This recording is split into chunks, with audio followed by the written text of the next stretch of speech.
Hey people, gather around.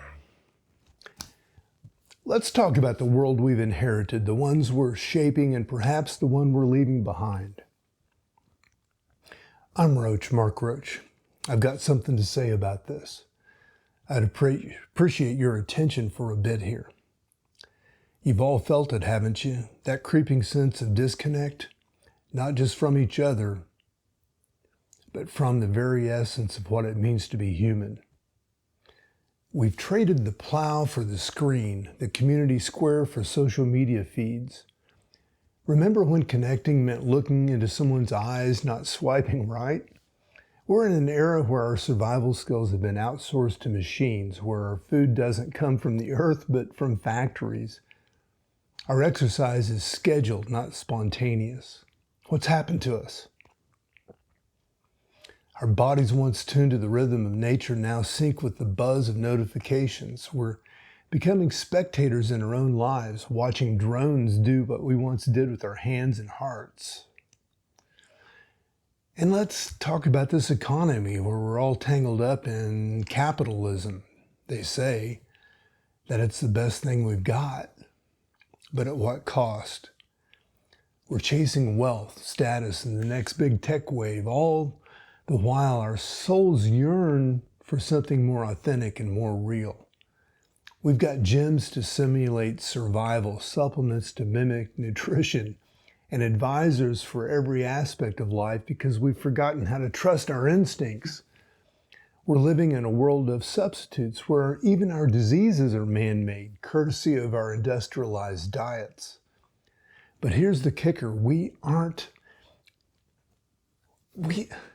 are hopeful, aren't we? We look to technology not just for convenience, but for salvation. Be careful with that. Maybe, just maybe, it'll expose the truth, though, that we've buried under layers of convenience and comfort. Perhaps technology can be our mirror, showing us who we really are, reminding us of our spiritual core, something that it can't repeat for us.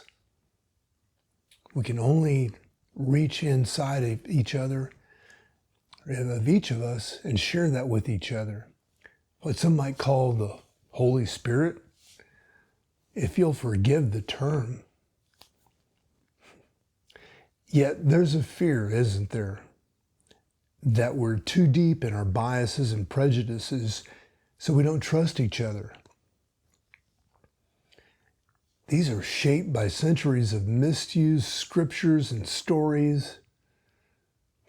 Until we shed these, we're bound to repeat the cycles of our forefathers, caught in a loop of unresolved conflicts and hypocrisy. Men suppressing their primal urges, creating a dissonance that disconnects them from their true selves. Women navigating a world where their natural strengths are both revered and betrayed. We're all caught in this dance, trying to find a path that feels true, not just safe. We, in our middle age, stand at the crossroads. We've seen dreams crushed under the weight of reality, our creations turned against our intentions. Remember, as you may have heard me speak about Oliver Stone, who thought exposing greed would be a lesson, only to see it glorified. Maybe we're all part of this paradox, creating solutions that become problems. So what now? Do we retreat into our caves, into our individual bubbles, into our fenced abodes and suburbs? Or do we try to spark something, a movement, a revolution of spirit? I'm not here to dictate, but I'd love to provoke, to suggest that maybe, just maybe, the technology we're so wary of could become our beacon. I'm just a voice in the crowd hoping to light a fire, not of destruction, but of awakening. The ball's in your court. Let's see if we can't change the game, not just play it. I'm Roach, Mark Roach. All the best.